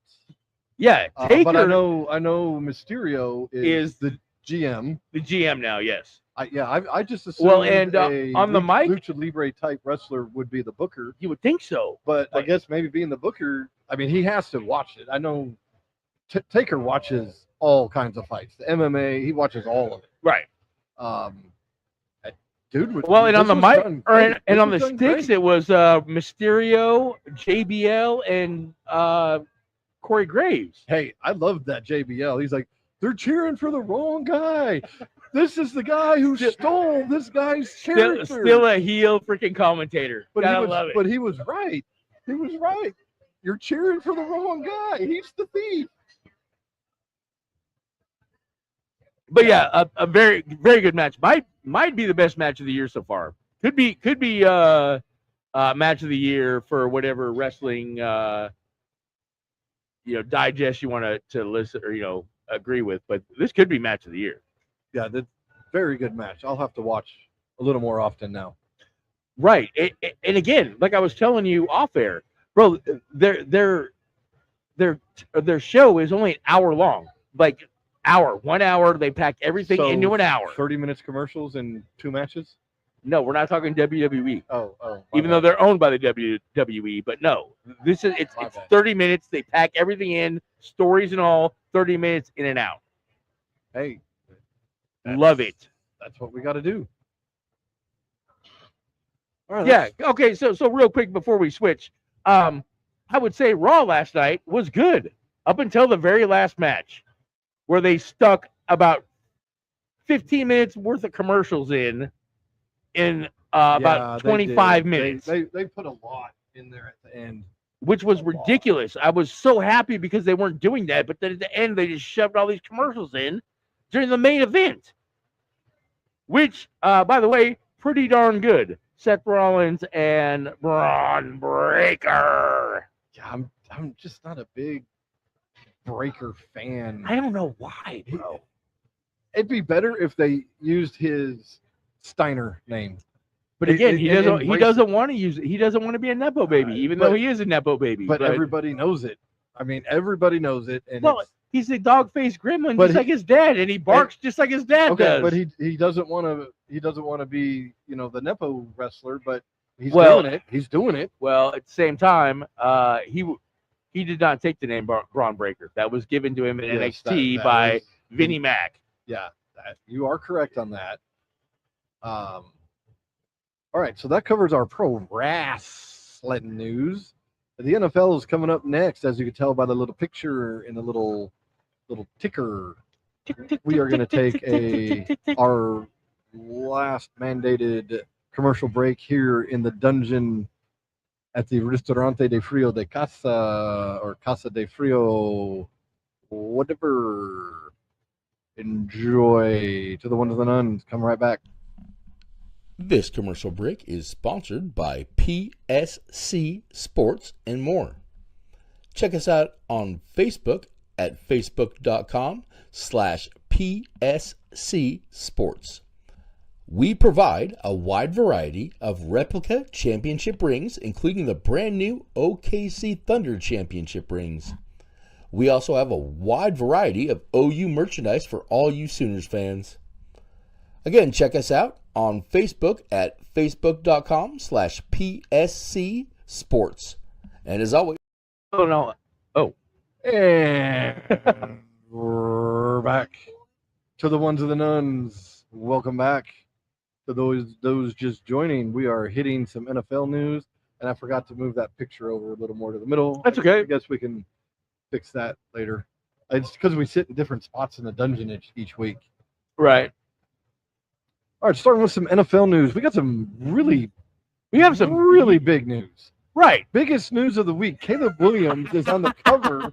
He's on the cover of Madden NFL 27. I'm going to have to argue with you. I don't think this is the biggest news of the week. I really don't. Okay, well. But I'm just saying, I don't think this is the biggest news of the week. It might be for you because you are a Madden fan and it scares me. It jinxes me. I know. You know, but first bear to have that bestowed upon them. Right. Urlacher was on the cover of NFL 2K3. Can I ask you a question, though, real quick about Caleb? And on the cover of Madden? Sure. Are his nails painted? You know, I don't know. I guess we should have taken a picture. Well, not having internet yesterday really slowed that down. Yeah, it slowed a lot of things down. All right, so we're going to move on to the second biggest news of the week. Okay, so how do you feel about that? I mean, besides that you feel jinxed. What I mean, if Caleb? If I'm a Caleb? player, I mean, if I'm a player, I'll be like, I don't want to be on the cover. I would be John, too. I would put someone who just retired or just made the Hall of Fame. That's who I put on there. Or John Madden. So you really feel jinxed on this one? I mean, you're really feeling the curse? Have you seen their schedule? You have the toughest schedule so far, and now you got your quarterback on the cover of Madden. There hasn't been a jinx in a while, though. Who was on last year's cover? Saquon. And he had a good year. It was down from the year before. Did he get hurt? Come. All right, we're moving on. So next we have Myles Garrett gets traded from the Rams or to the Rams for Jared Verse and 3 draft picks, a first, a second rounder, and I think a third as well. But I think all 3 are different years. Yeah, I think it's the first rounder is next year. The second rounder is the next year. Yeah, at 28, and I think the third is 28 also. Then, right? Thoughts on this one? One of the biggest things I've been reading is, first off, wow, right? The last time the Rams did this was the Stafford trade. Right. They went all in, and their motto was "fuck them picks." Sorry, but that's what they were saying. I don't think did they actually ever come out and say that? That was like the motto. Well, I know it's the motto. The motto is "fuck them picks." Yes, but I don't think McVay ever said that. No, it wasn't McVay. It would have been. Gosh, I had his name on the tip of my tongue before we started this, and now Aaron Donald. No, we'll talk about that in a minute. Let's talk about Myles first because I have more to say on Myles too. So I think this is a great trade, both teams. I think so too. Because the Verse is still a good end. Dude, he's a great end. Basically, they play the same position. They do, but Myles Garrett's better. Well, he is. He's also like 5 years older. Right. But the Verse was the Browns sweetener. need help. Verse was the sweetener. Like they weren't taking picks. They were not even involved in this. No trade unless Jared Verse is involved. Right. Because the Rams had been pursuing this since before the trade. Right. And just kept calling. But here's one thing also, by the way. The Browns had the 5th least pass attempts against them last year. And he still broke the sack record. The Rams had like the 3rd. Now again, I might be off on the numbers a little bit here, but basically, okay, the Browns were in the bottom 10% of the league in pass attempts. The Rams were in the top 10% in the league in pass attempts. So Myles Garrett is going to get way more attempts to get sacks. You think he breaks the record? Yes, again? I literally think he breaks the record again this year. I mean, this is huge. I mean, their defense was already stout. Pretty decent, yeah. Now, another deal I've been reading. Yeah. Aaron Donald possibly coming back at 35. Okay, so now, this is rumor. It hasn't been said. It hasn't been said by Aaron Donald himself. Oh no. Pat McAfee texted him. Here we go. Come on. And asked him and said, "Hey, what do you think about coming back?" And he basically said, "I've been out of I've been out of the league a couple years." I think he's been out 2. Yes. He basically said he's thinking about it. Now, I want to rewind this a little bit before we get into Aaron Donald. Is how the Rams can afford Myles Garrett. There was some They did something to his contract. The Browns did. It was all about guarantee. It was guaranteed money. They did something to change a certain date. Right, but that was about getting him, which was about tradable. Getting but it was about getting guaranteed money. Yeah.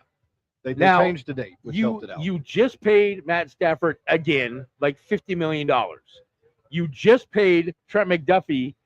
At the time, he was the number 1 corner in the league, or number 1 highest paid corner in the league. Now you have Myles Garrett, who is top 5 defensive player in the league. Isn't Jalen Ramsey on that team still too? No, I thought they got rid of him. Okay, but still, you have a top 5 paid quarterback, the number 1 paid cornerback, and a top 3 paid defensive lineman. How are you under the salary cap? So if you look at it, so for a few years since the Trafford deal, they've been kind of using their picks, and they've been using them wisely. And they have been killing it in the draft. Yes, I will agree. They have great young guys that are on a cheaper contract. Now, in 3 years, how do they afford them all? Well, they won't. Stafford will probably be retired by then. Okay, but you also have to think Puka's coming up too. Okay, you don't think Puka's not going to be the number 1 paid wide receiver when he comes up for a contract? But that's in a couple years when Stafford's off the books. I don't think so. I think Puka's up like next year. This will be year 4 for him this year. They'll rework somebody's contract. I know they always. It's salary cap gymnastics. They'll rework it, and it's salary cap gymnastics. I just I don't know how they're going to afford all these players. Getting back to Aaron Donald, he's not coming back for training camp. I'll say that. He is not coming back. He is not coming back for training camp. He might come back the last week just to get reps, unless he's doing them at home already. No, Aaron Donald is still in phenomenal shape. He's one of those guys that I don't think he ever really stopped working out. Remember I told you like 3 years ago, him and Shady McCoy went and raced in a back alley. Shady was in shorts. He was in freaking skinny jeans, and he whipped Shady McCoy in a like a 30-yard, 40-yard sprint. Donald was in skinny jeans. They could have been regular jeans. Well, on him, they look like skinny jeans. I'm serious though. He beat Shady McCoy in a foot race. I don't care if it's a 10-yard foot race. If you could beat Shady McCoy at 270 pounds, bro, that is impressive.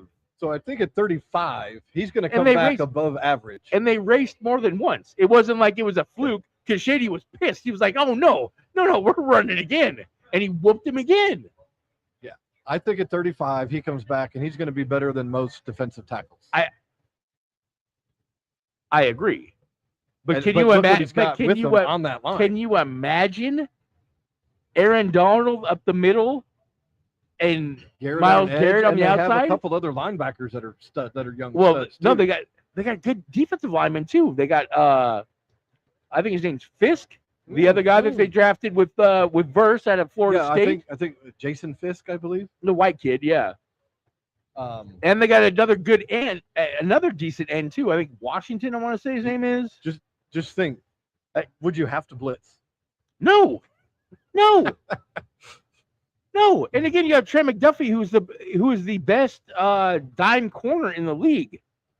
Which I think, and again, I'm pretty sure Ramsey's still there. Oh wait, no, Ramsey's in Steelers. Steelers. Is he? I think he's Steelers. I never was a big Ramsey fan. See, I like Ramsey. Well, he is a diva. Of course, he went to Florida State. Most Florida State guys are divas. Him and AJ Brown. So great trade, great for both teams, but insane to think what the Rams are going to be look like. Because if Myles Garrett was still on the Browns, he's not going to help them. No, on their offensive side of the ball, they're still going to struggle. No, they are. Well, especially if you got Groper Cleveland as your starting quarterback. Well, it's not official yet. Not official. Oh, what the? Oh, come on now. It's an open competition. Well, of course it's an open competition, but Leon about to show up at training camp. But that's my boy. But when they look at the payrolls, they're going to see a lot of money versus not a lot of money. So they're going to pay the guy with a lot, or they're going to play with the guy with a lot of money first. Yeah, I don't know. They've been paying him. So the Rams went from minus 800 odds, which means you would have to pay. What is it? Oh, so if you bet $1, you get 800. No, it's $100. You get 800. No, because it's plus 800. Yeah, I'm sorry. So plus 800. So if you bet $100, you would get $800, right? Okay. They dropped it down to $600, $200 less after the Myles Garrett signing. If Stafford stays healthy, Stafford's going to stay healthy. Oh, yeah, he ain't going to be in training camp. He's going to have a back issue again. And he's going to sit, and he's going to be in his Whoopie camp or the Whoopie bus or whatever. He'll do some practice stuff, but he ain't going to do camp. Of course not. He's old. Got great teeth, though. Great teeth. Yeah. His wife is, not bad looking. She's kind of annoying, though. I said looking, not sounding. I just said she's kind of annoying. Oh, and they but have Sean McVay. But you know what, though? But you know what? She has his back. And that's the greatest thing about Kelly Stafford is she definitely has Maddie's back. Or, excuse me, Matthew's back. It's not Matt Stafford, it's Matthew. Maddie, she's got Maddie's back? It's Matthew. Maddie? He doesn't like that. He doesn't like Maddie or Matt. I know we call him Maddie Stafford, but. So, this is going to help the Rams now and next year. I know this does not help the Seahawks at all. No. All right. So finally, AJ Brown is reunited with the Vrabster. Thank you, Diane Orsini, for breaking this news. Oh wait, she didn't break this news. AJ Brown was traded from the Philadelphia Eagles to the Patriots for a 2027 fifth rounder and a 2028 first rounder. So not very much they gave up. Well, and you're giving up a first round pick in 2 years. Well, yeah, and because they expect to be better, but I forgot that AJ Brown played with Vrabel, and that was back when AJ Brown was not super diva. Right. When he went to Philly, I don't know what it is when people go to Philadelphia Eagles football team and how they get all nutso. I don't think Sirianni does a good job of managing his squad. I think is what it is. To be honest, I don't think Sirianni does a good job of managing the squad. I think Vrabel's going to keep him under control. But Dom got a raise. Remember? Dom got a raise. Dirty Dom? Dom, Big Dom? The security guy. Yeah, Big Dom got a raise? Yeah, Big Dom got a raise. They traded AJ Brown. Well, yeah, they had to pay Dom. So, couple interesting tidbits on this one. Yeah, I got lots of thoughts on hearing this. different sides of former teammates from the Eagles. Couple saying Mayotta. I'm not saying names. Hey, glad Mayotta. Glad he's gone. Glad it's over. Then you have other ones saying I'm gonna miss him. So I've heard lots of things on this one. I've heard that between him and Jalen Hurts, they just kind of grew apart as teammates and friends. Nothing, it wasn't one thing, but they just grew apart in life. You know what I mean? Like it wasn't just one thing that happened. They just kind of grew apart. Now, did you hear anything on what Hertz may have said about this? Because I hadn't seen anything from Hertz's mouth. No, I had heard this was an AJ Brown comment from Maria Taylor. He did an interview with Maria Taylor. No, I'm just saying, did Hertz make any No, comments not that I've about the heard. trade? No. This was with again AJ Brown and Maria Taylor. He had said that there was no real beef, but they just kind of grew apart as teammates. So, do you think this helps or hurts the Eagles? It hurts them definitely because I'm AJ Brown. I'm going to say both. AJ Brown was the #1 wide receiver against man coverage last year. Yeah, and they didn't. Hertz did not throw the ball to him much at all. Which again doesn't make a lot of sense to me. But I think they I also don't have think another receiver. God, what's his name? Can't think of it. Oh, it's yeah, he's a Heisman Trophy winner at Alabama. Skinny kid. Smith, right? Yeah. Yeah. Good call. It was on my fantasy team a couple years ago, but Devontae Smith. Yeah, I think it helps and it hurts them. You get this problem ego out of there to a place where Vrabel will kick his ass, and it hurts on the wide receiver part of the ball. I don't think Devontae Smith can be a #1 without. I think he's more of a Robin than a Batman, is what I'll say. I think this will also help balance their offense. You won't have AJ Brown in the middle of the year. Oh, look at Bumnut. Well, him pulling a Keyshawn. Saquon's going to get 2,000 this year. Well, I'll say that. They'll probably run him the ball. I think they'll have a lot more balanced attack. I don't think you'll hear from the wide receivers saying, "How come I'm not getting it?" Hey, I'm going to who's open. They do have an OC, our new OC this year. And they're going to take Jalen Hurts out of the shotgun, and they're going to be going under center a lot more. So it'll be interesting to see how Jalen does under center rather than playing in shotgun all the time. I think that may affect them more than this trade. Right, exactly. I think so too. So we'll see, because again, playing under center is way different than playing out of the gun.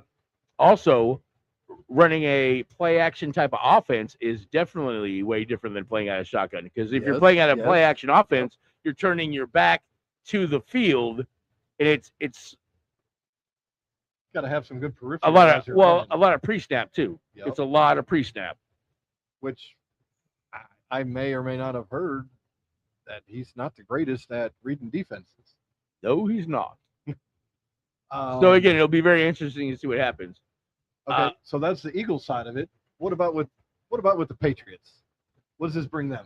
Well, Drake May last year had like a top Drake May, the quarterback. Drake May? Who? Drake May. He had like a top 3 completion percentage of all time in a season last year. I didn't realize he was that good at with accuracy.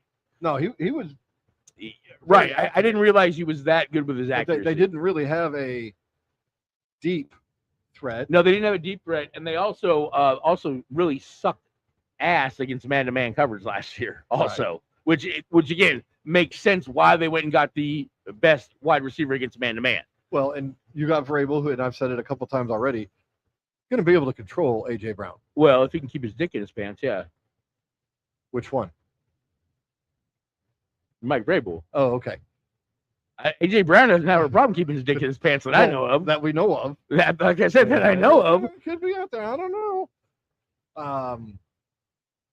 I think this helps them. And in 2 years or whenever they got to get over the first round pick, it's going to be like pick probably 25 down to 30 or something like that, or 32. You know what I mean? I'm not going to have and I'm going to be honest, I'm not going to have a good take on New England until about mid-October. Okay. Just because I don't know how much of a distraction that Vrabel-Rossini thing is. I don't think it's going to be a distraction. Mike Vrabel has not been the same guy on the podium since then. He has not been the same Mike Vrabel that he has been beforehand. He's having to be PC. I think. Right. I think in the locker room he's still going to be the same guy. Okay, I somewhat agree with you. I do. But at the same time, did you maybe lose some of your players because you say I don't be think he has. you say don't be a distraction to the organization, and bro, you're the leader of this organization, and you have been the biggest talk of the off season was you not being able to keep your dick in your pants for like 10 years. Okay, so here's all I'm going to say. This is probably what he said to his players. He said, "Look, I know I'm the head coach. I know I'm the leader of this team, but if Crafty can do it, I can do it." That's probably all he said, and they dropped it, and they're like, go coach. Crafty just went and got a rub and a tug at a fucking massage parlor. Oh, well, only caught once. It wasn't with a writer for the NFL. I don't think that's going to be that big of a deal with the players. We'll see. I mean, we'll see. Because they were that close to the Super Bowl last year. Oh no, they were about that close to the Super Bowl last year. They weren't that close. They got. When you're on TV, a first down's about like that much. Okay, what I'm saying that much. What I'm saying is it wasn't that close of a game. The Seahawks pretty much handled them in that game. Forgot you're a Seahawks fan, right? No, you're right. They did. They were really not in that game the whole game. The Seahawks handled them pretty soundly. Now, if they make it back to the Super Bowl, which to be honest, they probably will. The Seahawks? No. Oh. The Patriots. The Patriots. I don't think the Seahawks are making it back. As much as I am a Seahawks fan, I don't think we're making it back. So they make it back. We have to play the Rams twice. We have to play the 49ers twice. And we're probably going to have to play the Rams 3 times. If you make the playoffs. Right, exactly. We're gonna have to play the Rams 3 times basically to make the Super Bowl. Is what it gets down to. You do have to play Arizona twice. Hey, throwing some positivity your way, buddy. Hey, do they have a quarterback yet? Brissett is still not signed. That's what I'm saying. Do they even have a quarterback yet? No, they have someone on there. Okay. Oh, did you put that in here? You've heard Kyler Murray and JJ McCarthy are not getting along in Minnesota. Well, no, McCarthy's probably being a brash, young, cocky kid. McCarthy said when they asked him, how are things with you and Kyler Murray? He's like, well, it's like in high school. I'm on this side of the room, he's on that side of the room, and we're both trying to get things done right. That is the worst thing you could say, in my opinion. You at least got Kyler Murray's going to be the starter. He better be. I mean, he better be. JJ had a great opportunity, and he sucks. I really don't think he was injured as much as he was. I think he was Maxarelli'd. Hey, you come sit down. I really do. Yeah, because you suck. Yeah, and I kind of figured it would be. And I'm going to put more of it on. Yeah, Kyler Murray. He can be cocky too, but you got McCarthy thinking, hey, this was my team. I was here first. Blah blah blah. It's like, dude, yeah, but you screwed up. You blew chunks. Yeah, you were horrible. You were the worst quarterback in the league, and Shedeur Sanders played quarterback last year. Yeah, Murray, oh wait, let me rephrase that. Shedeur Sanders was an All-Pro last year. Or no, All-Star. Sorry, not All-Pro. All-Star. Pro Bowler, is that what they call it? Yeah, Pro Bowl. Yeah, whatever. All-Star, whatever. You weren't all. Yeah, I misspoke there. He was an all-baller. He was not. He was not all NFL last year. All right. So, you want to talk about stupidity? let's the epitome of it. Let's talk stupidity. So I think this kid smokes a lot of marijuana, is what I'm going to say. I mean, really, I think he smokes a lot of weed. I think there's got to be more than that. So Brandon Ayuk, who went AWOL with the 49ers last year. Yes, he did. Posted a video on YouTube of him speeding. How fast was he going? See, I haven't seen the video. I just caught this right before you left. I haven't got that far. Okay.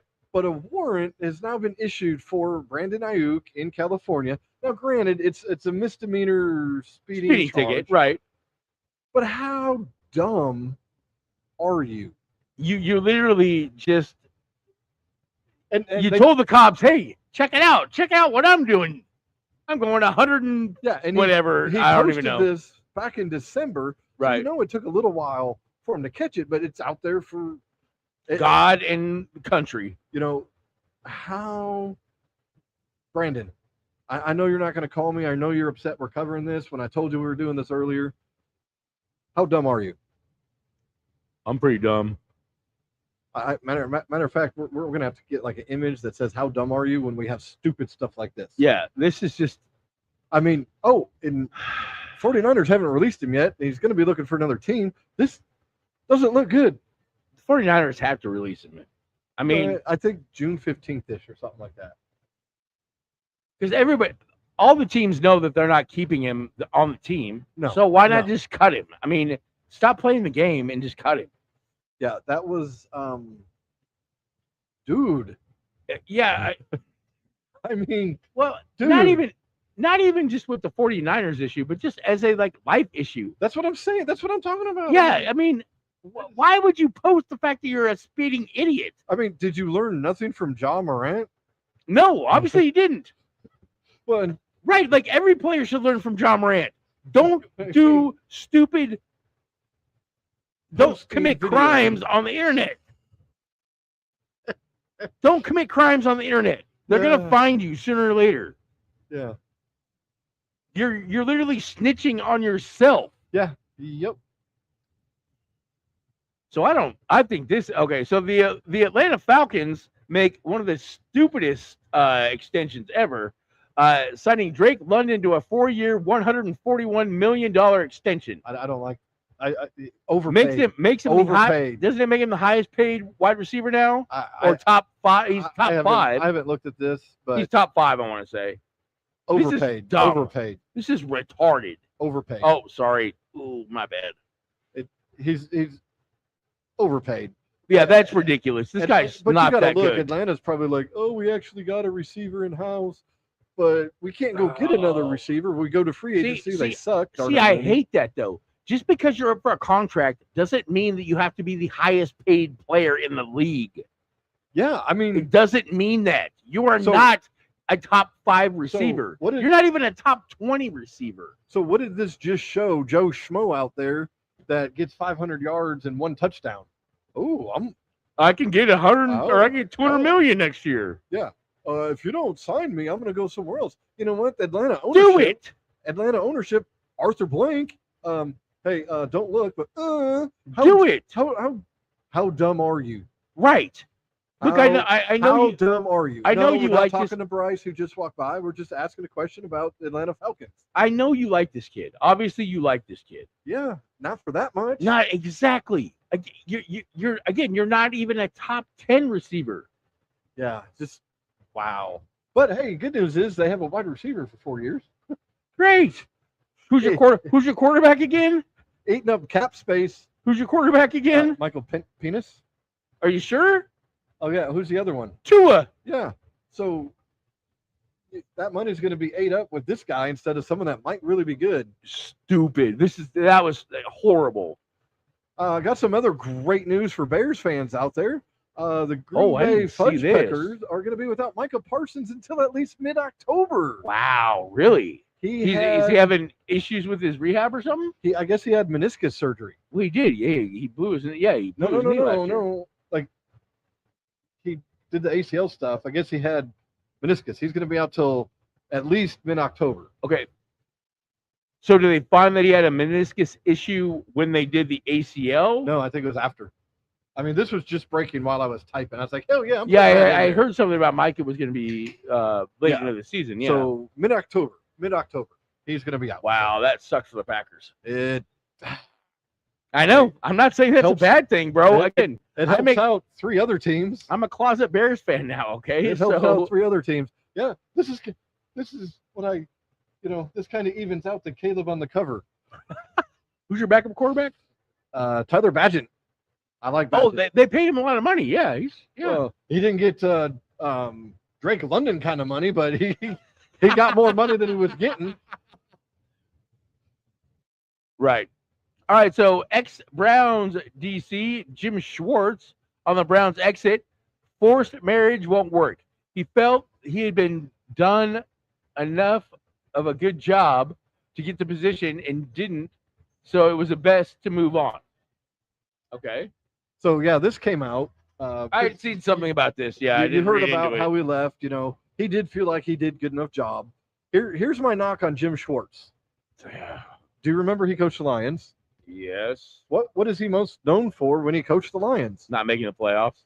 Not winning a single game in a season. Oh, he was the Ofer guy. He was an Ofer guy. I think the first Ofer guy. First ever? No, there'd have been an Ofer guy before. No, I think it was him. Because I think Romeo Crennel did it with the Browns. Right. After. Oh, it was after. Okay. Jim Schwartz, I'm sorry. He's a great defensive coordinator. We've talked about this numerous times. Norv Turner, great offensive coordinator, not a good head coach. Jim Schwartz, your role is a defensive coordinator. Yes. Stop the other team from scoring touchdowns. Yes, you had a great defense, but you also had Myles Garrett. He covers up a lot of insufficiencies on lots of other players on your team. But I do like how he came out and he was talking about the whole process. He felt he had done a good enough job, with his resume, and that it wasn't going to be best because the Browns wanted him to stay as defensive coordinator. And he's like, I did a good enough job to get this. I feel like I've earned this. It's not going to work. Obviously, him being forced to take me. And a lot of times he's right. That doesn't work. No, it doesn't. Coach, they want their own guys. Unless they, unless you have Myles Garrett. Well, yeah. So that was interesting. It was. Pittsburgh Steelers signed edge Nick Herbig. 4 years, $100 million. He's extension. an oos. He's an oos, by the way. Okay. Big oos. I think overpaid. From what I understand, what I heard today is the new defensive coordinator is going to put him as kind of like a star type guy. He's not just going to be playing edge anymore. He's going to be playing a lot in the middle, still blitzing a lot, but he's not just going to be an edge. Yeah, he's going to be playing like a star type position of where he's just going to rush the passer from different spots on the field. I think he should be more along the lines of this next guy. So the Seattle Seahawks signed defensive end Derek Hall to a 3-year, $42 million extension. So what's the difference? I've heard of Derek Hall over Derek Hall had a great Super Bowl, by the way. But okay. Steelers overpaid. Anyway. No, they definitely did. So wide receivers, OBJ, one bitch-ass jackoff, Juju, and Braxton Berrios all signed with the New York Giants. And one bitch-ass jackoff came out today and made the comment, nothing is guaranteed. I have to earn my spot. Good. That's the only way you should sign a guy that's been in a league for 3 years. And you know what? If he's turned his way around a little bit, I'll stop calling him one bitch-ass jackoff. Well, again, if you listen to lots of what's been said about him recently, I'm just saying, like he's older now, and he's matured a lot. It sounds like. Hopefully, I don't believe it, especially after what happened in Cleveland. Yes. Yeah, that's where he got I told you about how I gave him that name. Yeah, I'm just saying. But what does that also say about knee injury from Neighbors? Giants? Yeah, it says probably not going to be there at I would say the first month. Well, he remember just about a month ago or a couple weeks ago, he had to have clean out surgery on his knee. Yeah, he'll probably. And he played in a charity softball game and got a hit. And I guess when he hobbled to first base, didn't look so good at all. By the way. So, and when he does get back on the field, he's not going to be 100% even. He's pretty bad that you have to have another scope after having a knee surgery. Yeah. Obviously, you know what I'm saying, you had extra scar tissue in there. There's some sort of issue.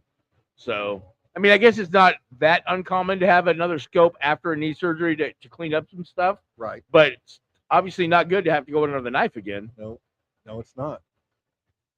All right, to the ones and the nuns, that was sports news coverage our way, which we try to look at it as the fans' way. So hopefully a lot of you look at it the same way or look at it from that perspective, because if I'm a Steeler fan, I'm a little upset I just paid $25 million a year to this guy, and the Seahawks signed a guy at the same position for half. Who's probably better. But don't forget to like and subscribe, by the way. And if you are subscribed already, don't forget to call your mom or your dad and have them subscribe, because it doesn't sign you up for anything. It doesn't put you on an email list or anything weird like that. It just helps our podcast out. So if you are subscribed, call your mom, call your grandma, call your grandpa, maybe go over to their house, grab their phone for them, and just subscribe. It's not going to hurt them. And when you go to work, just put our podcast on your TV on loop. Yeah, you don't even have to watch while you're at work. Yeah, just put it on Just TV put it at on- home. Put it on your TV at work or while you go to work. Yeah, not on at loop. work. I'm talking at home. Well, yeah, while you go to work. Well, you could if they have it on TV at home. Yeah, just put it on. That's Just put it on loop. 2 times watching. Exactly. So appreciate you. Please again like and subscribe. We would really appreciate it. Really helps the podcast out. We love you guys. To the ones and the nuns, appreciate you. Deuces. Until next week. Peace out, players.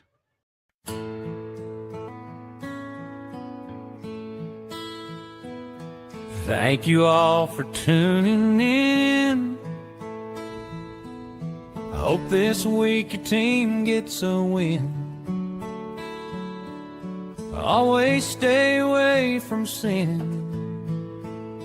Maybe next week you'll see Blake and Gwen.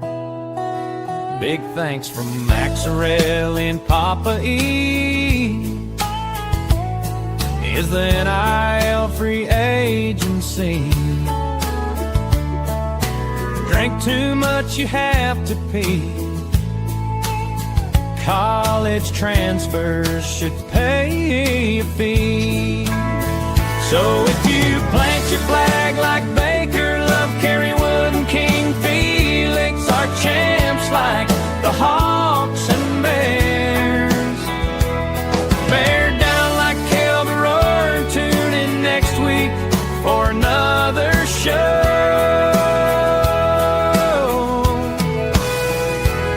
You know it will be good to go